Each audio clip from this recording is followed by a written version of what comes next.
Good afternoon, everyone. Thank you for joining us today for the Lead Center's webinar, Promoting Employment, Introduction to Customized Employment and Customized Self-Employment.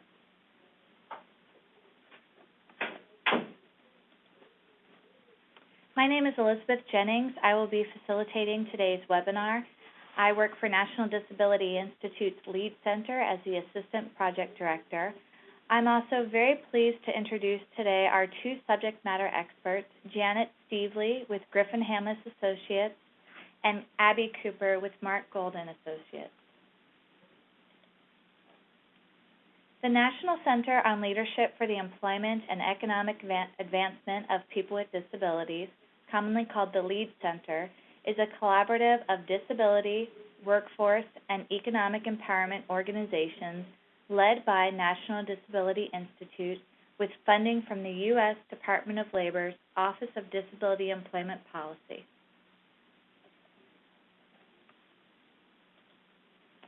I am very pleased to now welcome our partners at the U.S. Department of Labor Office of Disability Employment Policy to provide you with a welcome. Thank you, Elizabeth. This is Chris Button and my colleagues here at the Office of Disability Employment Policy at the U.S. Department of Labor. We are really excited about kicking off this webinar series on employment and specifically today, customized and self-employment. ODEP began our work in the area of customized employment about 13 years ago. And we did it because we believe very strongly that the best of what we have learned in the world of disability and employment can be very useful and helpful in getting anyone who has challenging barriers to employment into a job that's a really good fit for them, that will last, and that meets the needs of the employers.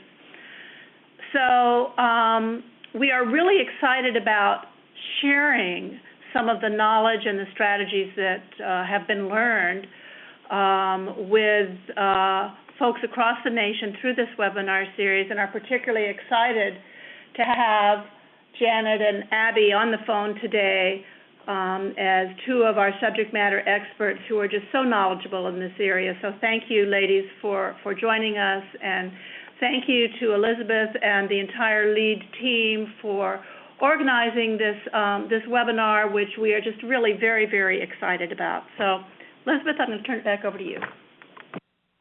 Thank you so much, Chris. And I am going to turn it over to my colleague, Nakia Matthews, to provide you with some housekeeping. Good afternoon, everyone. The audio for today's webinar is being broadcast through your computer.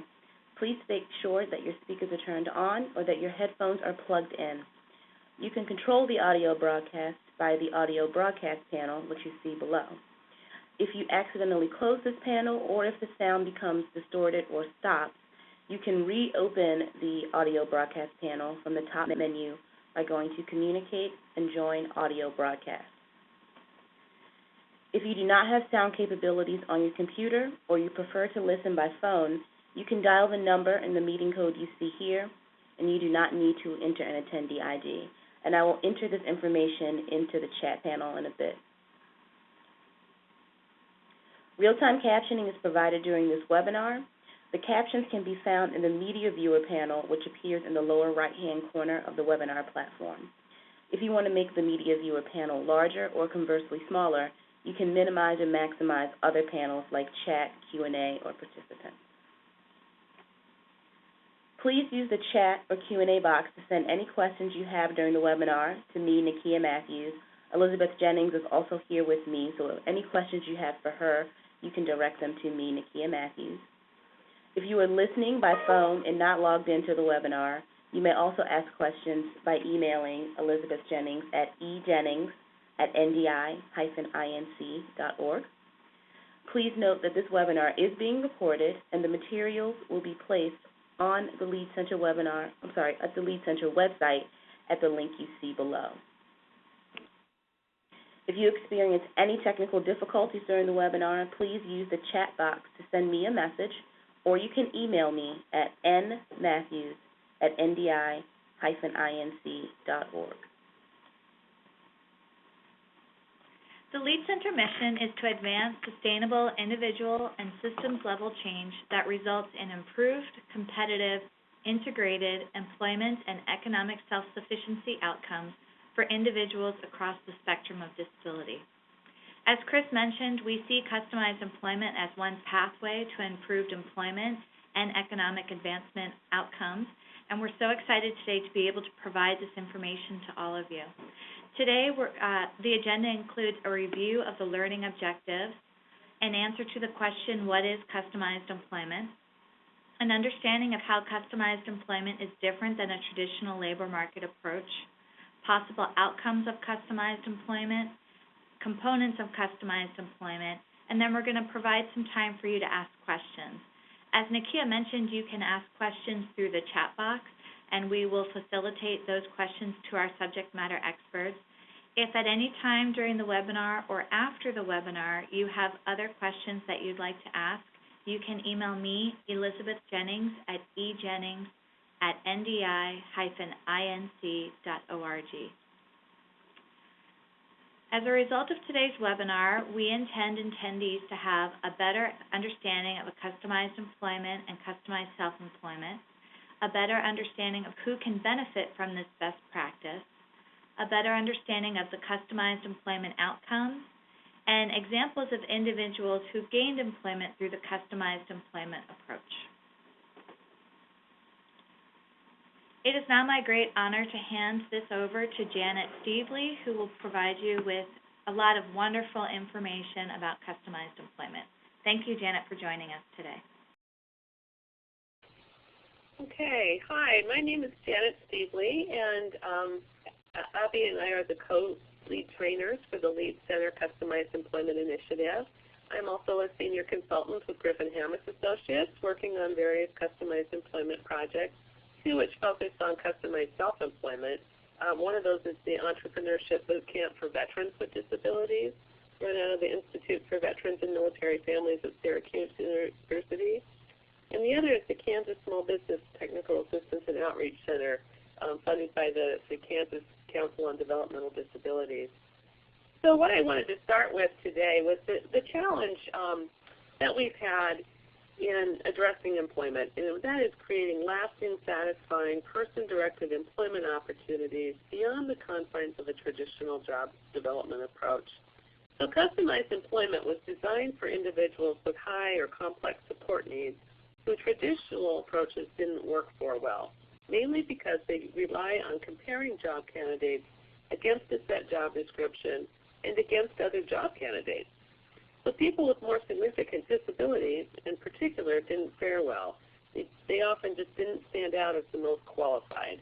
And while customized employment was designed for people with complex needs, I think you'll find that the strategies are useful for a wide range of individuals you serve who may have challenges around employment, whether that be criminal background, family responsibilities that interfere with employment, medical issues, lack of transportation, whatever that might be. So traditionally, what we've done is approach job development from a labor market approach, an approach that responds to the needs of employers with applicants who are qualified to meet those general needs. And what we've learned about is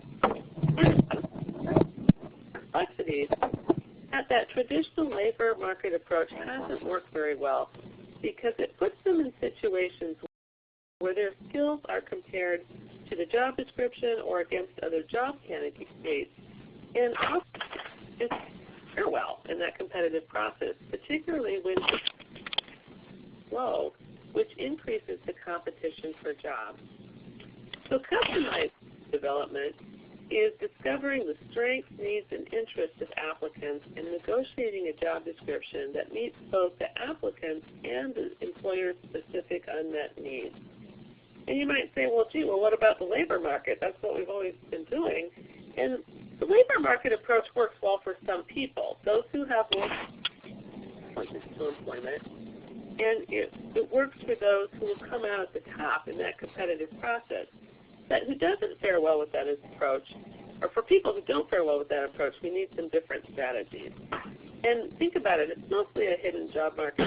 Employers hire people they know, people that coworkers know. It's often more about who you know than what you know. So with a customized approach, we're not reacting to labor market needs. We're creating the labor market by identifying specific unmet employer needs.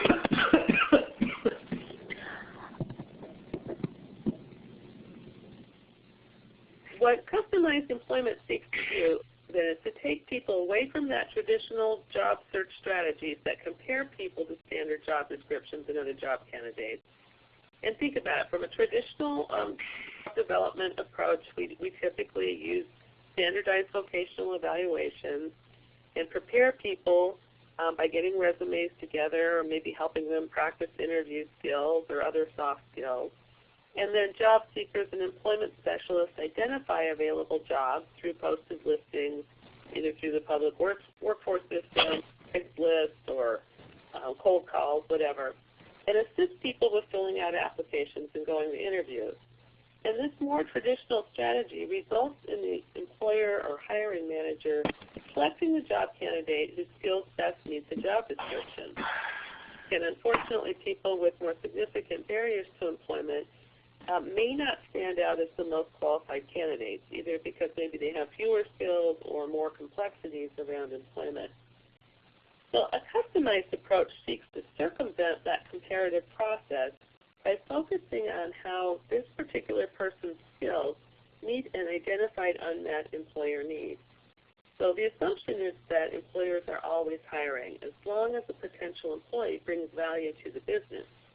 Employers are always looking for good quality employees. And customized employment uses an assessment process known as discovery that seeks to identify people's interests, strengths, and ideal conditions of employment. It also relies on the use of informational interviews to collect information on employers' needs. So once an unmet need is identified that matches the job seeker's interests and conditions of employment, and where there seems to be a fit, a proposal can be made. So it completely removes the job seeker from the comparative process. And the employer, in this model, only has to decide if this one particular job candidate can meet one or more identified business needs. In 2002, a formal definition of customized employment was published in the Federal Register. And what it says is that customized employment means individualizing the employment relationship between employees and employers in ways that meet the needs of both. So it's coming with that win-win sort of situation.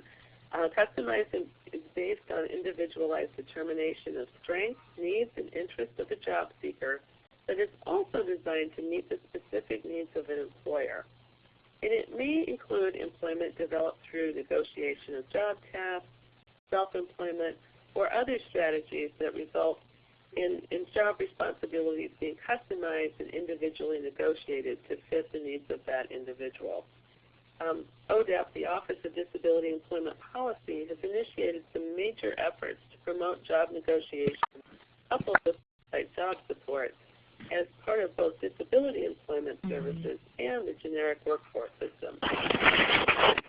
While customized employment was developed in the disability field, it has become increasingly clear that these strategies are useful for a broad range of job seekers. Customized employment is a set of tools and strategies to reach better employment outcomes by matching job seekers' interest, skills, and ideal conditions of employment with an identified unmet employer need, or in the case of self-employment, with an unmet community need. So interests are a very critical starting point because if people share an interest with a potential employer, it breeds personal engagement. So if you're passionate about plants and so am I, we have something in common, and that serves as a basis for conversation and possible negotiation. I'm more likely to engage in conversation and share information with you because we have that common interest. So interest connects job seekers with like-minded people in places where they share a common theme. But we also need to think about the skills and contributions that a job seeker brings to the work setting and how those can translate into tasks that could potentially benefit that employer. So, for example, if we know someone can drive a car, which is a skill, we would assume that they could also learn the task of moving or parking cars. So if we focus on interests only, jobs rarely last if the employee is not contributing in a meaningful way to the business. So what customized employment attempts to do is to identify unmet employer needs and help them see how a particular job seeker's contributions to the workplace could meet one or more of those identified needs. Some possible outcomes of customized employment include both wage employment options and self-employment options. Through wage employment, we're working to match the interest, skills, and conditions of employment with an unmet employer need.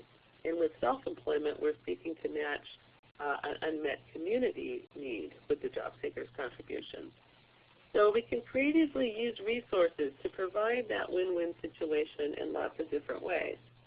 Let me show you some examples.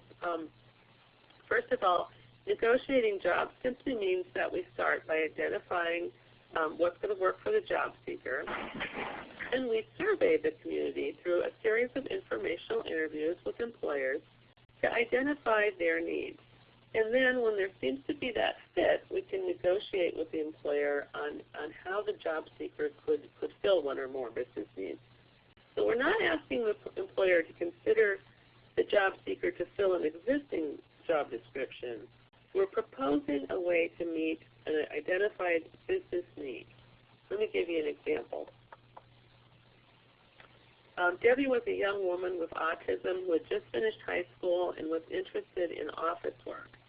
And her ideal conditions of employment included working in a clean, structured setting, and it had to be on weekdays when bus service was available and on the bus route, because that was the only way she had to get to work. And we knew she had some skills around office tasks, that she had some skills in collating and stapling and assembling packets, and she'd had some work experiences that she'd done in school that she enjoyed very much. So we knew she enjoyed that office sort of environment. And during the discovery process, Debbie's employment specialist and I conducted several informational interviews, one with a company that sold cell phone plans.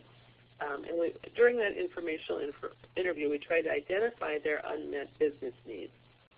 So we met with the customer service supervisor, and she described the role of the customer service representative to us, who primarily sold cell phone packages over the phone. And so as we were talking to her, at one point we asked, well, is there anything that doesn't get done around here? And we're trying to get at needs. And when we asked that question, she immediately said, filing. Filing is a bad word around here. People pay their kids to come in and file, and she kind of went on and on about it. So later, when we took a tour, we saw the filing room, and it was a fairly large room with tall filing cabinets with paperwork piled on top of the file cabinets that needed to be filed. And when we asked more questions later, what we found out is that customer service representatives were paid a commission for sales. So there weren't any sales happening when they were filing. So which was the whole reason that the filing. So we identified an unmet business need, and initially we didn't think it was a very good match with Debbie's skills because we automatically assumed it was alphabetical filing. But what we learned is that really all the paperwork was filed by phone number, and Debbie had really good number matching skills. So in this case, it was her preferred type of work. It met her ideal conditions of employment, and it met a need of the company.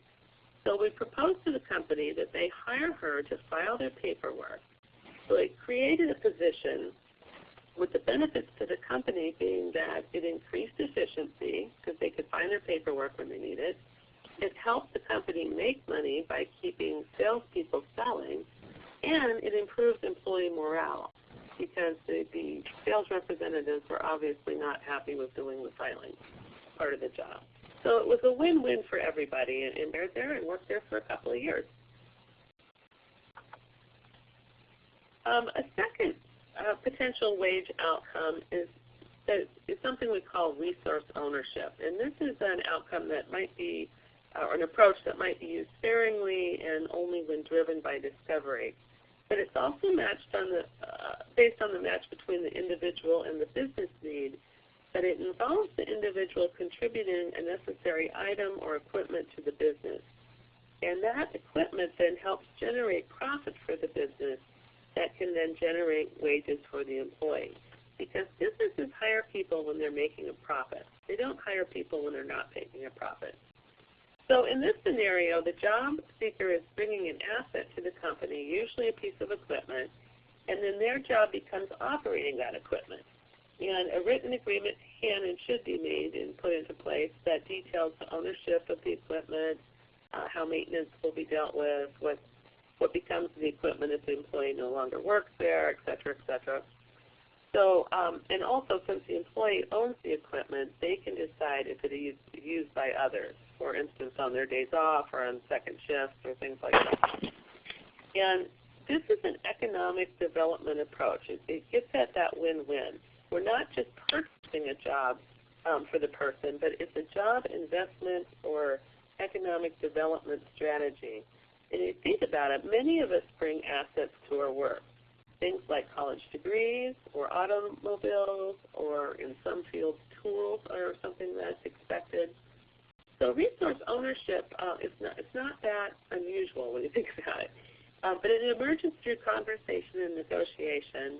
It's never a starting point. And is generally used to seek better than entry positions. And if people need to purchase an asset that would help with resource ownership, there might be a variety of sources to go to, things like Social Security or Social Security Administration's PASS program, which stands for Plan to Achieve Self-Support, or PASS. It's a way people can get money to buy assets. It might come from personal or family resources. It might come from community rehab provider funds or loan programs. So depending on the individual job seeker, they might have access to different resources. Let me show you an example of resource ownership. Albert was interested in food and liked working outdoors and especially enjoyed selling and interacting with people. So a successful work environment for him would be near home and have some flexible hours. And so his team approached Johnny's Italian Ice, which was a company that sells shaved ice from carts, because they felt like it really met his interests and ideal conditions of employment. But during the informational interview, they learned that Johnny's was a small and undercapitalized company that couldn't really afford to bring on another employee. They just didn't have the equipment, being another cart, to be able to expand their business. So by Albert purchasing a cart and bringing that resource to the company, it created a position for Albert that didn't exist before. And Albert had access to funding through PASS, Social Security Work Incentive called Plan to Achieve Self-Support. And he also had the support of his integrated resource team and family to make that a successful venture. So Johnny's Italian Ice, the employer, also benefited by being able to expand their territory, have increased sales and profits, and increased competitiveness. And those increased profits are what was used to pay Albert's wages. Here's just another example of mutual benefit through resource ownership. This example was a university department that had been outsourcing much of their copying work, and they needed both personnel and equipment to bring that back into their department. So by this job seeker purchasing a state-of-the-art copier and related production equipment, she was able to create a 17-plus career with full benefits and status as a university employee. So both negotiated jobs and resource ownership are examples of wage employment outcomes. Self-employment is another potential outcome of customized employment. And self-employment is potentially for anyone, but not necessarily for everyone. So why self-employment works or doesn't work for someone has little to do with disability or possibly other challenges that people experience. But self-employment can provide some accommodations that might be more difficult to accommodate in a wage employment setting. Like, for example, I was working with a veteran with a pretty serious back injury who needed to lay down for about 10 minutes every hour. And he was more interested in self-employment because he just felt like that probably wouldn't be accommodated well in a wage setting. So by adding self-employment as a possible outcome, it increases the range of employment options and opportunities for job seekers. But I can't stress enough that the use of discovery here to making sure that self-employment really matches somebody's ideal conditions of employment and that the support is available that is needed. An interesting thing about self-employment for people who receive SSI and or Medicaid or other needs-based programs is that it's the one way for them to accumulate wealth. There are income and resource limits for those programs, and through a work incentive called PES, or Property Essential for Self-Support, they can exclude business property and money held within an active business account from the $2,000 resource limit for SSI or Medicaid. So it is a way also for people to accumulate wealth who might not be able to in other ways. When I'm talking about self-employment, I'm really talking about microenterprise. The Small Business Association defines small businesses as businesses with less than 500 employees. Well, that still sounds pretty big to me. So microenterprises, those little, mostly owner-operated sorts of businesses with 1 to 5 workers. And there are over 22 million Americans who own single owner-operated businesses. And increasingly, that's been an option for people with disabilities or other barriers to employment. We find that people who are interested in self-employment aren't necessarily saying, gee, I want to be a business owner, but rather they're people who are artisans. They have a desire to make a particular product or to provide a particular service, and it's usually something that they're passionate about, whether that's making fishing rods or putting on princess parties or beekeeping or whatever it might be. But we also find that people whose interests and skills and ideal conditions of employment match a business idea or opportunity, that they can show a need for that particular product or service, and they've done research and found that the business idea is feasible. And people who have the needed support to establish and maintain the business. Now, business owners don't need to do everything, but everything must get done. So it's not uncommon for business owners to contract out for certain things that they don't do well, like accounting or tax prep or payroll or website development or marketing. All business owners do that. When helping somebody with self-employment, we just need to make sure that if they need support and help with certain areas, that it's either something they can pay for out of their business income and that it's accounted for in the business financials, or that they have natural support to do that. Here's an example. Adam had a lot of challenges to employment, including a physical disability, cognitive disability, and a very severe seizure disorder. And Adam didn't start with the idea of self-employment, but he knew he wanted to work with plants. And as his integrated resource team helped him through the discovery process, they did some informational interviews and also a short work trial at a local nursery. And what they learned was that many nursery jobs occurred early in the morning, particularly nursery jobs that provided the physical access that he needed. So due to the medication Adam took to control his seizures, he was just really, really groggy in the morning. So one of his conditions for success was starting later in the workday, later in the morning or early afternoon. So those early morning jobs just didn't seem to work well for him. But as we learned more, we discovered that Adam lived in a group home that had a huge yard and had staff assigned to him throughout the day due to his medical issues. So it seemed that self-employment might fit his ideal conditions of employment, and that he also had adequate support for it to be successful. So Adam and his team decided to look into starting the business, and through some more informational interviews with local businesses that sold plants, they learned that those businesses were in need of ground covers. They were just saying they couldn't get enough in, they were going out of the store like hotcakes. So Adam's business became growing ground covers in a greenhouse and selling them to the local retailers.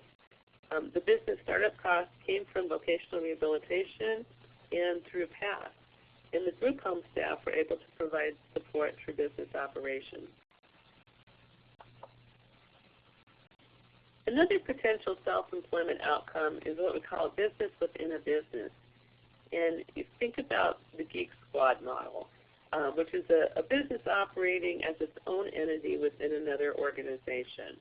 So when you go into Best Buy, the big electronics store, you'll see the Geek Squad in the corner of the store that's operating as an independent business providing a service, which is repairing electronic equipment within the bigger store of Best Buy. So Best Buy is the host company and Geek Squad is the business within the business. And some advantages of that model is that there's built-in support and customer base. I mean, people who buy electronics at Best Buy will likely need them repaired at some point, so that they're likely to go to the Geek Squad. And if Geek Squad can't repair it for some reason, the customer is right there at Best Buy to buy a new electronic device. So it's a win-win situation for both businesses. And I'm seeing it more and more these days. Think about how many Subway sandwiches are within gas stations or Starbucks within local grocery stores. I mean, we see that kind of thing happening a lot. And it can be a unique and interesting option for potential entrepreneurs, particularly people who may lack skills in some critical areas. For example, if somebody lacks skills in handling money or in business bookkeeping, and they don't project to earn enough to hire somebody to do that and have no other support for it, well, perhaps that's something they can negotiate with the host business. For instance, I'm working with a team right now who's supporting a young man in a very rural community, and they're trying to set up a grocery delivery service that Daniel will run within the host business of the grocery store. And what we're negotiating with the grocery store is that that the grocery store will bill the customers monthly for their delivered orders. And that way, the store just pays Daniel the delivery fee, and he doesn't have to deal with the money. Plus, it's more convenient for the customers. Here's some other examples of businesses within businesses, like an espresso business within a bakery, a car dealing business within an auto garage, a large capacity washer and drinks that are provided within a laundromat, or a gift stand selling stuffed animals within a zoo. So you can see how these businesses complement each other and often build support for each other. Some common elements of a customized approach are, first of all, it begins with discovery, which is a process for gathering information that describes who is this person. So we need to get to know the person, what interests them, what skills and contributions they bring, who they're connected with, all of that, and then translate that information into a written document, what we call a profile, which translates life activities into potential career possibilities. And it will include those interests, themes, skills, ideal conditions of employment. Customized employment also uses a planning meeting and the development of a plan to secure employment, and that plan will include specific ideas of businesses to approach and next steps. It also uses informational interviews to gather information about employer and community needs. So we all don't know what we don't know, and the best way to learn about a particular business or industry is just to go out and talk to people, particularly people in those industries. And finally, when a match exists, we propose employment and negotiate employment. So we're asking the employer to consider hiring this person to meet a particular need that they have. Some different formats for discovery exist. Facilitated discovery is the most common, which involves a professional guiding someone, a job seeker, through the discovery process. It's kind of a one-on-one sort of thing where it's resulting in a written document or profile, which replaces the traditional vocational assessment. There are some other formats for discovery, including self-directed discovery. That's a process that encourages an individual to think through their own interest, skills, and ideal conditions of employment to assist in establishing or following a career path. And then a third option, which we're calling group discovery, which is the focus of the Lead Center Customized Employment Initiative, which is a facilitated process to help a small group of individuals walk through the discovery process together. And by doing that, they can support one another, learn from each other, while learning about themselves and learning about what would constitute a successful job experience for them. And our second webinar in June, on June 26th, we'll focus on group discovery, and we'll tell you about that, a little bit more about that at the end of this call. Regardless of which approach is used, the discovery process involves learning about people's skills, interests, and seeking information on other conditions for success. So it's taking a look at what realistically must be in place to make a potential job successful. And can the person get there? Do they fit in? What personal or family issues might need to be considered? So ideal conditions of employment consider the whole work environment, not just the work task. For example, we need to think about the people and the schedule and the social norms, all of that. It's also important to identify conditions to avoid. For example, if people have allergies to dusty environments or sensitivity to chemicals or need to avoid fluorescent lights due to seizures or anything like that, you just want to summarize that in a profile, because we need to know when it's a good job match, but we also need to know when it's a mismatch. And having been an employment specialist myself, I know it's sometimes easy to jump at a job that becomes available because we know people want a job and we know they've been waiting for a job. But too often when we jump at those mismatches, it just turns out to be a bad situation for everyone involved. So the discovery process, as an overview, in a facilitated approach, the discovery process might include visiting the person's home and having a planned time to visit and having a conversation with the individual and their family or those who live with them for the purpose of learning more about them and learning what would constitute successful employment. It's a very informal process. We strive to keep it comfortable and encourage sharing of information. We also might interview other people who know the person well and might see them in a different light.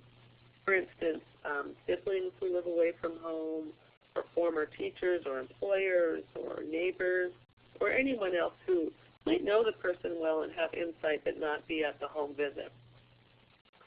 Another part of discovery, again on a facilitated approach, is doing some observation through discovery activities in both familiar and unfamiliar environments. And the purpose here is to really observe and identify and verify skills, to see how people learn, and to see how other people support them during particular tasks. Another piece of the discovery process is informational interviews. So we're beginning to discover the community and what opportunities might be possible. This involves meeting with business owners and learning about their businesses, and also keeping an eye open to potential needs that employers might have that would constitute a match. It might also include work trials or very short-term work experiences to gain information about the person's interests, skills, or conditions for success. Particularly in school environments, that's where people have the opportunity for work experiences. That's a really important part of discovery. The profiles, then, is that written summary of what is learned in the discovery process. So the profile is a descriptive picture of the person that might, typically includes positive and useful information. So we want to express things in a positive manner in the sense of what would make the person successful. For example, I worked with a young man named Shane at one time, and his teachers had described him as non-compliant. And what they said is that he would say no to pretty much anything anyone asked him. It was almost a habit. He'd just say no to everything. So they described him as non-compliant and not able to follow directions. But again, we want to put a positive spin on this and make this useful in job development. We don't want to use this information just to exclude him from employment.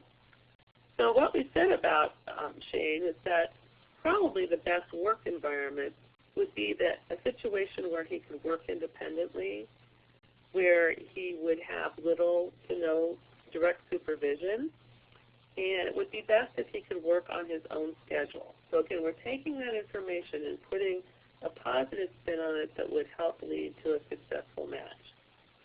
The profile also is a format that delineates the information. So the form guides the discovery process and walks you through the steps. And while the focus is on getting to know and understand the person, not completing the form does assure that you kind of cover all key areas. And most importantly, the profile is a resource for planning. It helps you identify what would constitute a successful employment situation and allows the person and their team to know when there might be a good fit. So remember that discovery is just the first step in the process. It's the outcome is employment. And so we need a plan that helps us move from discovery to job development. In conjunction with the profile, teams may help people develop portfolios during that process, which could include photos, videos, work samples, referrals, that sort of thing that highlights people's skills and contributions. And then those portfolios can be used to present the job seeker in the job search phase and help employers see how that person can meet one or more of their business needs. Portfolios might also be useful in obtaining funding for job-related needs or business development activities. So discovery is the starting point, but once a job seeker's interests and ideal conditions of employment have been identified, then the integrated resource team can use that discovery information to brainstorm specific businesses to approach and learn from. It helps the team proactively think about where people's interests and skills and contributions will be valued and generate a specific list of businesses to interview. So during the job search process, customized employment continues using informational interviews to seek information on business needs. Again, we're not asking for jobs, but by listening to what communities and businesses need, we're collecting information. So we're asking businesses for information and advice. And you want to structure questions in a way that gets at business needs. For example, asking the question, gee, is there anything that doesn't get done or doesn't get done well enough might get at a business need? Or how has technology changed your business in the last 5 years, or 3 years even? Or if you had $10,000 to invest, what would you do with it? Or if you had an additional staff person, what would you have them do? So those are all examples of questions that might get at business needs. Informational interviews can be conducted by the job seeker with supportive team members if needed, or perhaps by workforce professionals supporting that individual. So any member of the integrated resource team might be involved. You also want to use connections when setting up interviews to find out both who the job seeker and their family knows, but also who other team members know and might have connections with. Because it's easier to set up an informational interview with businesses if there's a referral from someone else. For instance, if you can say, you know, Ellen from the Chamber of Commerce recommended I call you. People are just more likely to talk to you. And to the extent possible, involve the job seeker in these interviews. They are the people that share the common interests with the employer, and it's important for employers to see that. During informational interviews, you might also request a tour, and you may learn more from what you see than what from people tell you, because there are many jobs that are unknown or unseen to the public. And conducting informational interviews helps both the job seeker and the employment specialist learn about businesses and discover the jobs behind the job. And by that I mean, take for instance, when we go into a grocery store, who we see is typically the checkers and maybe the stockers. But there's many other jobs that exist that we don't typically see. Somebody's probably in the back managing inventory, and there's maybe HR people or bookkeeping people, and they generally aren't seen by the public. So during informational interviews, the reason for requesting a tour is to get into the back and to find out about the jobs that we don't typically see. While you're touring, you're also bound to see tasks or needs that employers have that they don't tell you about. For example, one time I did an informational interview with an owner of a tofu factory, And while we were talking, I noticed that employee in the next room was hand labeling containers. And while we were talking, the owner was shredding paper. And I could see out the window that the recycling bin outside had several boxes stacked up beside it that needed to be broken down. And those were all skills that the person that I had in mind possessed. Employment proposals. When you do find that match between someone's interests, contributions, and conditions for success and that employer need, that's where the negotiation begins. So again, the assumption is that businesses are always hiring. They're always looking for good people who will benefit the business. Remember that filling out applications and going through interviews is not customized employment. Rather, customized employment relies on mutually beneficial negotiation. And remember the definition, that customized employment means individualizing the employment relationship between employees and employers in ways that meet the needs of both. So again, we're looking for that win-win situation. So here's an example of Shane, who we talked about before. And Shane was the person who was described as non-compliant or that, that didn't follow directions. So another thing we learned in Discovery was that he was a litter bug, is how his mom put it. That he'd go down to the local Dairy Queen and he'd pick up the parking lot. So we knew he kind of had this theme around environmental issues or keeping things neat and clean. And we knew what his ideal conditions of employment were, that what would work best is a situation where he could work rather independently, where he'd have a flexible schedule without need for excessive direction, and he also preferred to be outside or to have more active work. And initially, given the ideal conditions of employment, we started thinking about self-employment because of his need to not have a lot of direction. And it could have gone that way, but as we began to discover and learn about community needs, we learned several things. First of all, Shane moved right about that time. In his new small community, there weren't many parking lots, but we did seem to find a need for picking up litter in the sitting park and in the sports park and at a boat ramp that was in the city limits. So there was some need for picking up litter even though it wasn't in parking lots. And secondly, we learned that the city's mission statement referred to residents of the city as independent spirits. So that didn't seem like so different from, like Shane fit in pretty well there. He just was an independent spirit who did his own thing. But also we learned that the city mission statement had a goal of involving youth in the maintenance of our city. So we thought that those two things were a good basis for negotiation. Third, we learned in talking to the maintenance supervisor for the city that the supervisor had spent 2 hours the prior evening cleaning up the park after it had been vandalized. And interestingly, it had been Shane that had let him know that the vandals had left the park a mess. And the supervisor was paid overtime for the hours he spent there. So a supervisor's salary times 1.5.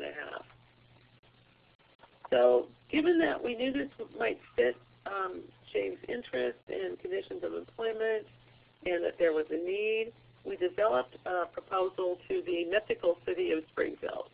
And what we proposed is that, first of all, we described Shane using their language, that Shane is an independent spirit who is very interested in the environment and maintaining his community. We proposed the job of him being an on-call assistant to provide help in cleaning up the city park, boat ramp, and sports park. And the benefits to the city were that it would provide additional help at peak times and at peak season, so it was efficient. That it would prevent them from paying overtime, and can use a specific example of that, which would save them money, and that it was consistent with the city's mission. So in negotiation, you want to focus on meeting the employer's unmet needs and the benefits of doing that.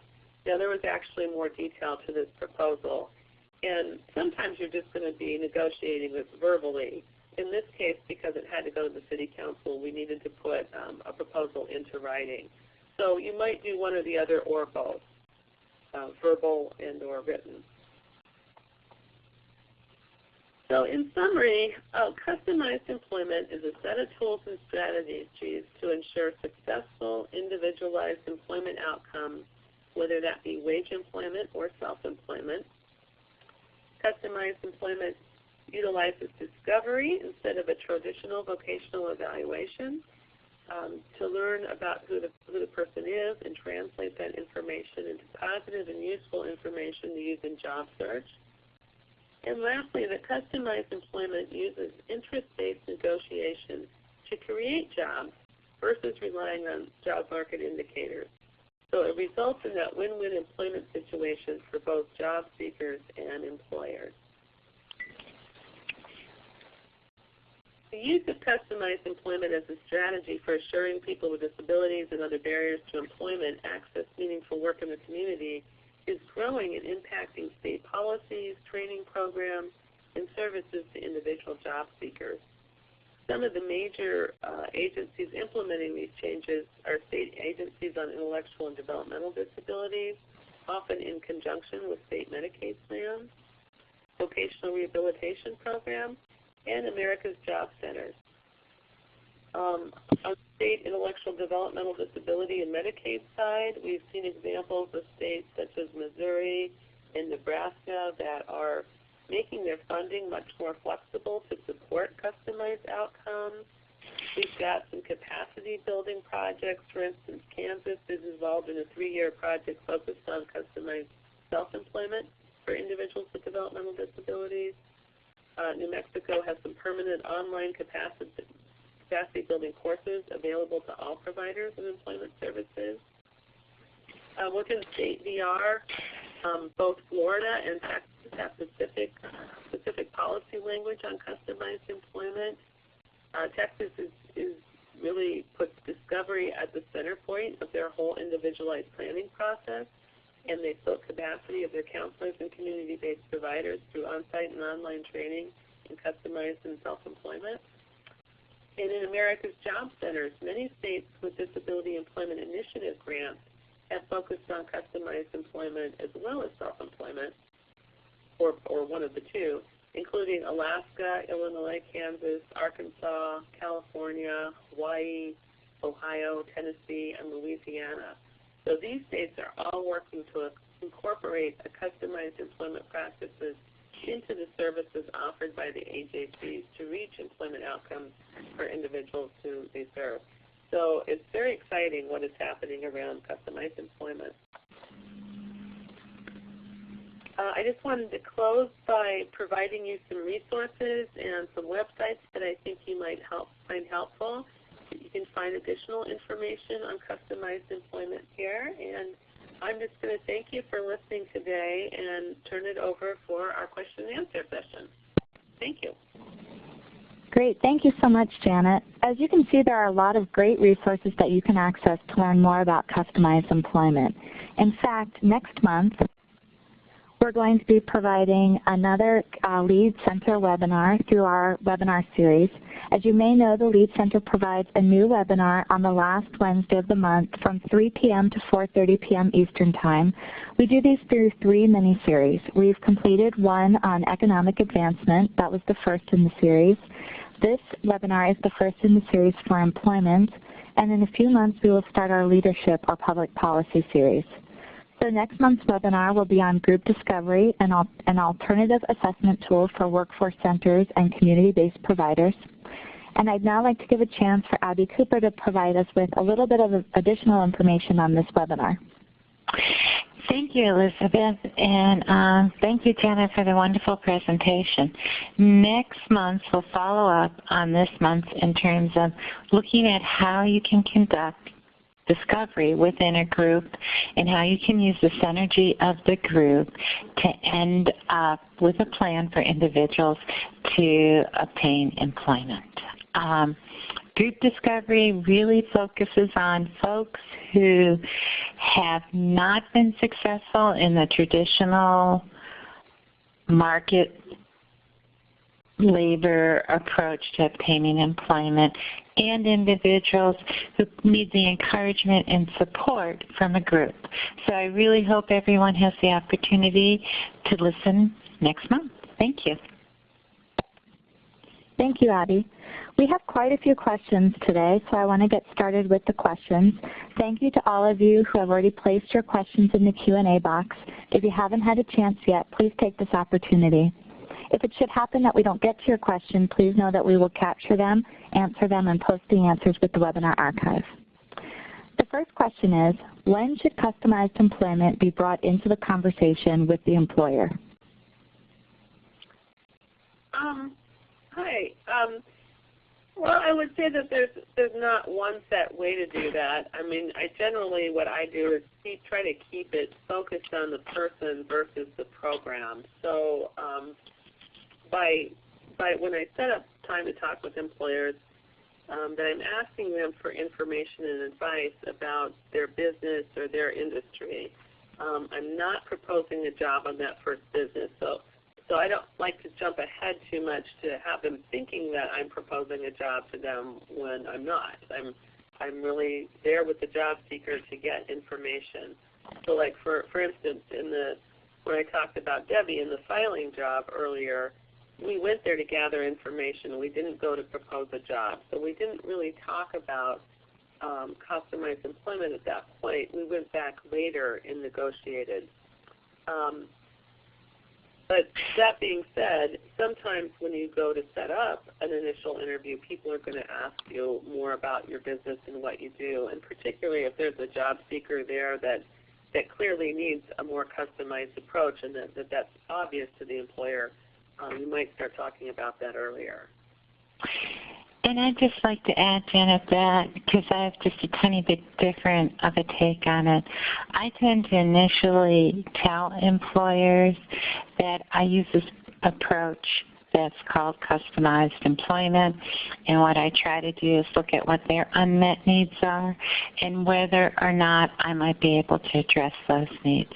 So not that I'm looking for a job. I totally agree with Janet on that, but I introduce the concept from the beginning so they kind of understand the process. Great, thank you, ladies. So those comments are really good segues into the next question, which is, how do you encourage or convince an employer to hire a new employee in this current economy? Janet, why don't we hear from you first? Okay, that's a good question. Certainly, probably you're thinking about right now. I think what we need to do is really to show how employees can add value to the business, in the sense of how can they help the business save money, make money, improve efficiency. You know, what are the benefits for the employer in hiring this person? Because again, business is hire when business is good. People don't tend to hire when business is bad, and particularly when they may be letting off other people, other employees that they've had.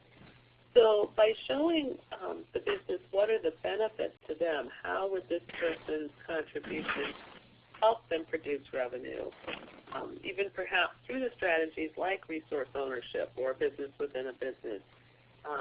You know, Johnny's Italian Ice said the same thing. We can't hire another person because we just don't have the capacity to hire people.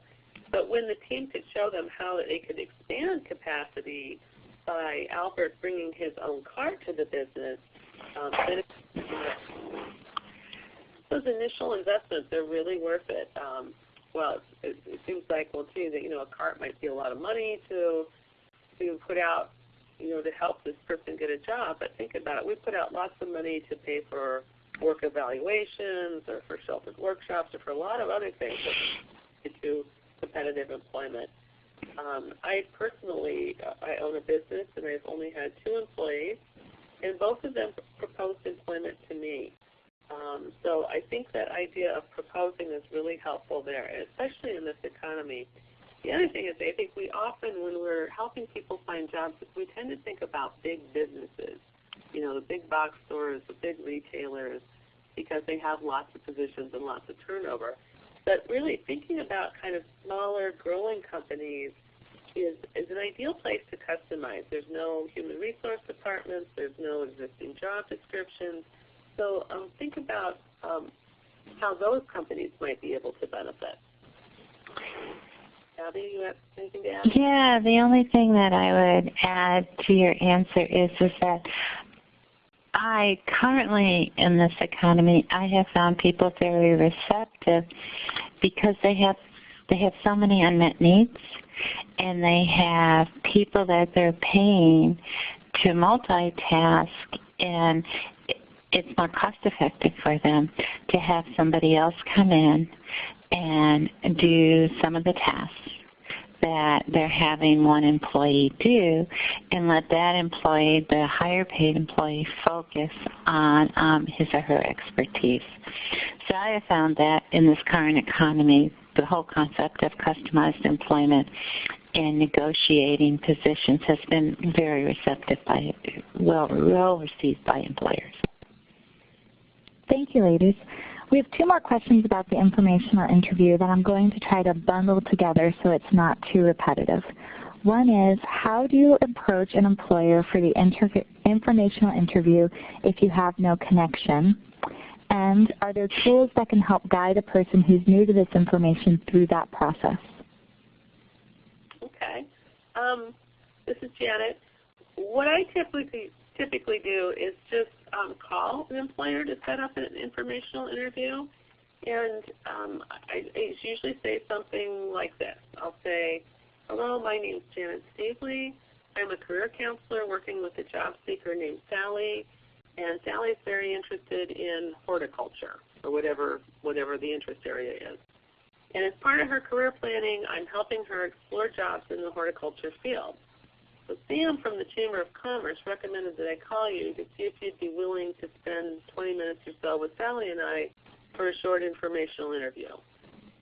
Would you be willing to do that sometime next week at your convenience? So I say something like that. If I have a connection, I squeeze it in. If I don't have a connection, I don't. But I try to get a connection if I can. And also, I give people a time limit. Like I might say, 15 to 20 minutes or 15 to 30 minutes. But typically, if I set something up for 20 minutes, oftentimes it'll go an hour because people like to talk and they like sharing what they do. So my recommendation to you would be to allow at least an hour. If you don't have a connection, I wouldn't worry about that too much. I just, focus on that you're working with somebody who is interested in that field. And I think, if somebody were to call me and just say, I'm interested in working with people with disabilities and I'd love to talk with you for 20 minutes, I'd probably say yes. So even if they didn't have a connection. Abby, I think that. Yeah, I totally agree with you. I have found people very, very receptive to giving you informational interviews. There is one thing you can do if you want and you don't have a connection, is sometimes I send them an email saying I'll be contacting them, or send them a letter saying I'll be contacting you next Tuesday to find out your availability for an informational interview the following week, just to give them a heads up and just to try to frame it a little bit. But I have very rarely had anybody turn me down, whether I have a contact or not, for an informational interview. Yeah. And remember, too, that to include, be somewhat flexible with people. If, Yeah. I can't do it this week, I can do it next week. I mean, sometimes I try to get people to sit down for an interview, and they don't necessarily sit down, but they'll give me a tour, and you can ask questions while you're doing the tour. But it's really a very powerful tool. Like, for instance, I was recently doing an informational interview with another employment specialist job seeker, and the job seeker was very interested in books. And on one informational interview, a first one, in a very safe kind of place, because it was there's a bookstore that really ran on all volunteer labor. So it wasn't a place that was going to turn into a job. We knew that, but it was a very easy place to practice the informational interview. And what we learned, Sean didn't make eye contact with the person we were interviewing, and he basically looked really disinterested the whole time, which doesn't, look that well when you're doing an information. So we got to practice, give him some feedback and practice, so that the next time, he would be better at making eye contact. He had some questions to ask. But when we went into the next bookstore, which was a larger bookstore with some good possibilities of needing employees, what we found is that we were kind of asking questions while we were touring, and then we paused in the biography section, and all of a sudden John asked this really complicated question about biography. And so the manager was interviewing all about the biography. And then he had this other really sophisticated question about foreign books. And these weren't questions we practiced at all. But all of a sudden now, the other employment specialist and I were kind of in the back seat, and John and the hiring manager were having this wonderful conversation about books. It was great, and he actually did get offered a job there. So I think those are just some tips about informational interviews. We can also put some resources on the LEAD website. The resources that were in the PowerPoint, the Griffin Hammett and the Mark Gold Associates websites are good places to look. Both the LEAD website and the ODEP websites are also good places to look.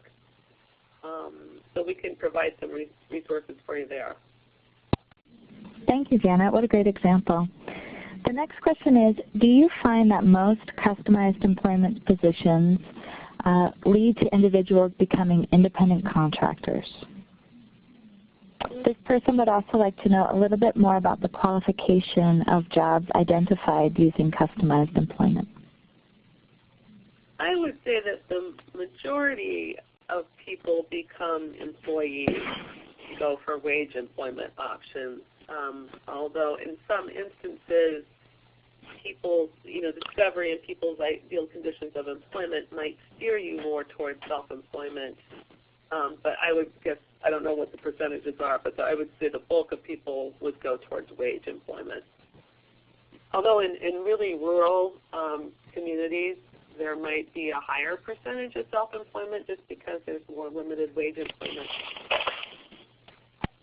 So along the same lines, another question, does customized wage employment work better for certain sectors of employment or certain occupations?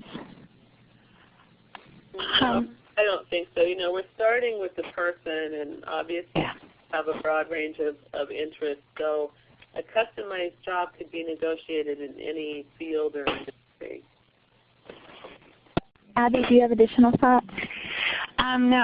No, I think there isn't a particular industry or field where you would focus on in customized employment. I've seen it work in positions that are fairly entry-level and to very sophisticated tasks. So no, I think it goes across the whole gamut of employment. Great. It sounds like customized employment is really trying to look at the individual's needs and the employer needs hand in hand. Yes. So drilling down to the individual level, we have several questions about discovery. One is discovery a good tool for populations of people I work with that do not have disabilities? Yes. For some people, I think, and I'm sorry, Janet, I didn't mean to jump in here, but I was just, I think discovery works incredibly well for anyone who has struggled in obtaining employment, whether that's due to a disability, whether it's due to the complexities of their lives and having to take care of an elderly parent, whatever. For people who haven't been successful and don't compete well, I think discovery is a great approach for them. Janet? I think, we all kind of do this informally. Anytime we change jobs, we kind of think about, well, especially as we get older and have more experience, we think about, what's worked, what hasn't worked in the past, how we might, redirect it to fit who we are a little more. And probably people who have less experience or who have who are less able to interpret their past experiences and learn from it to help them. So Yeah, I think it's especially helpful for people with complexities around jobs, but I think it can be helpful for everyone. Thank you. Another question regarding the discovery process. Do you typically start the discovery process in high school or later? Well, I think high school is a great place, but it can really start at any age depending on where people are at.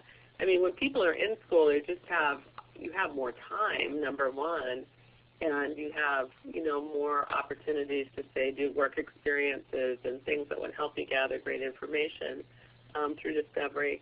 But really, it can start at any time, and I think particularly at times of change, when people are changing careers or when family issues have changed or living arrangements have changed or whenever there's some change, I think it's a particularly good tool to kind of relook at where people are.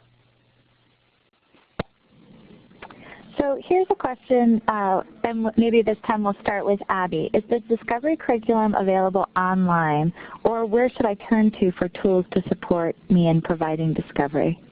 I think there's a couple good places you can look. You can look on Mark Golden Associates website, and they have a Discovery manual that you can purchase. I believe it's for $5. And they also have all the forms connected to Discovery on their website. I also believe Griffin Hammett's website, which Janet put both of these in the PowerPoint, have information and forms to do discovery. So I would start at both those places. And I think Janet mentioned earlier that on ODEP's website, they have videos of the discovery process. They also have a host of great information. So I would go to those three websites, and I think you would get all the information you need. Great, thank you. So here's an interesting question. One of our attendees asks, have you partnered customized employment services with the services of a temporary employment agency? I haven't, no. So along a similar question, I think a little bit similar, have you had anybody who's utilized customized self-employment participate in the USBLN Supplier Diversity Program? I'm sorry, Diversity Supplier Program.